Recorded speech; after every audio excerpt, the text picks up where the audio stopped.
हरे कृष्णा। सभी भक्तों को मेरी तरफ से दंडवत प्रणाम।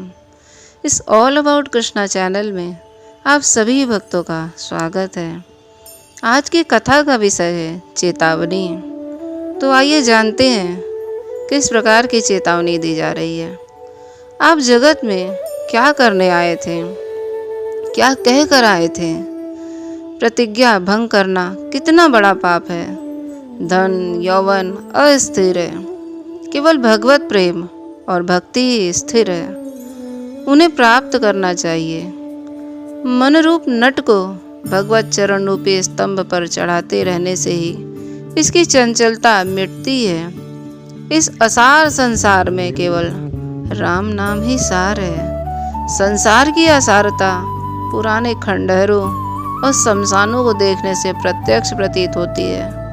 समुद्र के जल में नमक, कांठ में अग्नि और दूध में घी जिस प्रकार रम रहा है, उसी प्रकार परमात्मा भी सब में रम रहा है। उसके नित्य ध्यान से कल्याण की प्राप्ति होती है।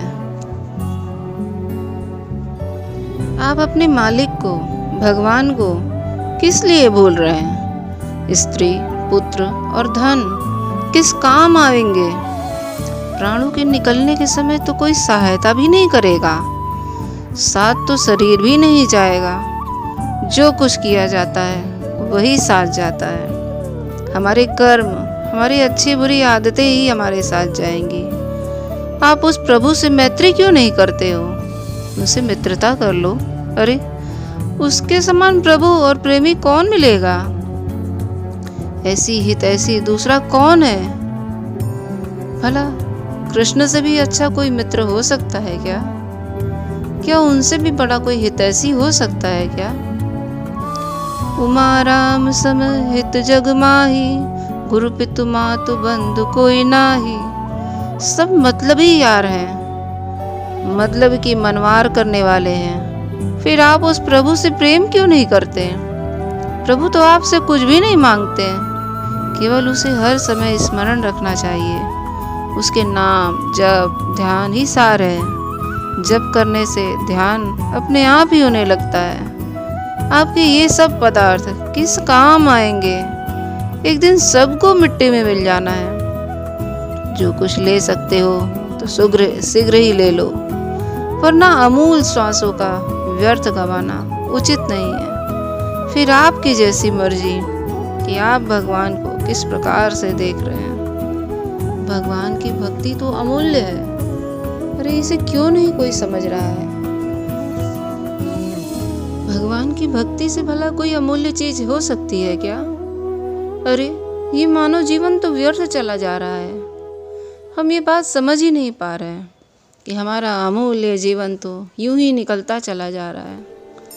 और यदि अंतिम समय आ गया तो हम क्या कर सकते हैं?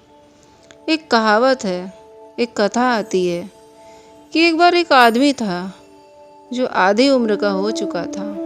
40 से 50 साल का उम्र हो चुका था उसका। तो उसने सुना था कि मृत्यु तो सबकी होती है। तो उसने क्या किया? काल से मित्रता कर ली, यमराज से मित्रता कर ली। और उसने कहा कि हे मित्र, मुझे मरने से पहले कुछ चिट्ठी लिख के दे देना, ताकि मैं मरूं तो कुछ अपना साधन प्रबंध कर लूं, उसी समय भगवान का भजन कर लूं। और जो भी मेरे पास धन संपत्ति है, प्रॉपर्टी है, मैं अपने बच्चों के नाम लिखता हुआ जाऊं। क्योंकि उसके पास अपार संपत्ति था। जब वो शरीर छोड़ने लगा तो पहले तो उसने ध्यान नहीं दिया। एक एक चिट्ठी आती गई, उसने कोई ध्यान नहीं दिया। और जब अंतिम समय आ गया तो अपने ध्यान ही नहीं दिया। उन्हें लगा कि मेरा तो अभी आयु और बाकी है, मेरे पास तो कोई चिट्ठी आई ही नहीं है। और जब अंतिम समय आ गया, सांसें रुकने वाली हैं, तब उसे बड़ा ही क्रोध आया कि यमराज के सब मित्र आ गए, उसके गण लोग आ गए उसे लेने के लिए। तो उसने अपने यमराज मित्र से कहा कि तुमने मेरे साथ तो छल किया है। मैंने तो तुम्हें बोला था कि मुझे चिट्ठियाँ देना ताकि मैं यहाँ पर सतर्क हो सकूं। तुमने तो झूठ बोला है। तुम तो यमराज हो करके भी मिथ्या वचन बोलते हो। तब उसके मित्र यमराज ने कहा, हे मित्र, मैंने एक नहीं 4 तुम्हारे पास चिट्ठियां भेजी थी, तुमने कभी ध्यान ही नहीं दिया उसके ऊपर। तो उसने कहा, चिट्ठियां? मुझे तो कोई चिट्ठी नहीं मिली। तो यमराज बताते हैं, पहला चिट्ठी मैंने तुम्हें दिया था कि तुम्हारे घुटने कमजोर हो जाएंगे, तो तुमने अपने घुटनों को डॉक्टर को दिखा के नया लगवा लिया। दूसरा मैंने दिया था कि तुम्हारे बाल सब झड़ जाएंगे, पहले तो तुम्हारे बाल सारे सादे हो जाएंगे, सफ़ेद बाल हो जाएंगे, तो तुमने उसके ऊपर कलर चढ़वा दिया। तीसरा मैंने दिया था कि तुम्हारे दांत सब हिल जाएंगे, निकल जाएंगे, तो तुमने नकली दांत चढ़ा लिए।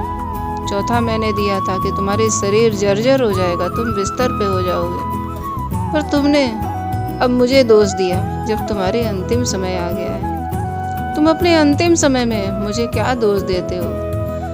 तब उसका मित्र जो था, जो बीमारी अवस्था में पड़ा था, वो बहुत रोया और पछताया।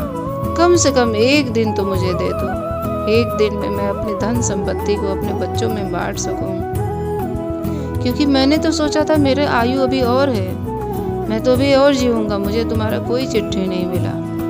परंतु यमराज बोले, ये भौतिक जीवन में होता है, आध्यात्मिक दुनिया में इसका कोई इलाज नहीं है। आप एक क्षण के लिए भी आपको नहीं रोका जा सकता, क्योंकि आपका अंतिम समय आ चुका है। अब हमारे गण लोग लेने के लिए आपको व्याकुल हैं, लेकर के जाना चाहते हैं। तब उसे बहुत गिड़गिड़ाया, रोया, परंतु उसकी सांसें बंद हो चुकी थी और वो अपने जीवन में भगवान का भजन तक नहीं कर पाया। उसे यही लगता रहा, धन संपत्ति इकट्ठा करने में, परिवार को देखने में उसे लग गया पूरा जीवन, और वो कुछ कर ना पाया। उसे यही लगता था कि मैं तो सब कुछ कर लूँगा, समय आने पर मैं सारी तैयारी के साथ हूँ, अपने बच्चों को भी देख लूँगा, लास्ट में भजन करूँगा अंतिम समय में। पर क्या अंतिम समय में वो कुछ कर पाया? अरे जब शरीर ही नहीं रहा तो आप अंतिम समय में भजन कैसे करोगे? जब आपका चलता हुआ शरीर, हाथ पांव जब आपका चल रहा है, तब तीर्थ यात्रा, भजन कीर्तन सब कर सकते हैं। ये तो शरीर बासी हो चुका है, पुराना हो गया, अब ये शरीर का कोई कार्य न रहा, तब आप भजन कैसे करोगे? लोगों के मन में ये बहुत बड़ी भ्रम रहता है, बहुत बड़ी भ्रांति रहती है कि बाद में करेंगे, बाद में करेंगे। वो बाद में कभी समय आता ही नहीं है। जो आप अभी कर लोगे वो बाद में कुछ नहीं हो सकता है। जब अपना ही शरीर अपने को भारी लगने लगे, कोई काम करने में मन न लगे, बिस्तर में पड़े रहें, तो उस समय भजन कैसे हो सकता है? जब आपने जीवन भर पढ़ाई किया, पूरे साल पढ़ाई किया आपने, तभी आप एग्ज़ाम में अपने अच्छे नंबरों से पास हो सकते हो। क्योंकि आप पेपर आने के बाद आप पढ़ाई करोगे तो आपके पास होने का कोई संभावना नहीं है। उसी प्रकार जीवन भर जब आपने भजन किया, भक्ति किया, भगवान का नाम लिया, पूजा भक्ति किया, तो अंत समय में अपने आप, भले ही आप कोमा में चले जाओ, पर भगवान आपको ठीक आपका उद्धार कर देंगे। किसी न किसी के द्वारा आपके मुख से राम नाम, हरे कृष्ण महामंत्र बुलवा ही लेंगे। परंतु जब ने आपने किया ही नहीं, तो भजन कैसे भगवान अपने साथ लेके जाएंगे? फिर नरक की यातनाएं ही भुगतनी पड़ेगी, और कोई उपाय नहीं है। हरे कृष्णा। आप सभी भक्तों को ये कथा कैसा लगा, चेतावनी भरा, हमें ज़रूर बताइएगा। ये रामसुख दास जी महाराज के ग्रंथों से लिया हुआ है। अगर आपको अच्छा लगे तो और सब भक्तों में शेयर करिए, और जो लोग सब्सक्राइब नहीं किए हैं वो लोग सब्सक्राइब करके इस भक्ति चैनल को आगे बढ़ाइए। हरे बोल।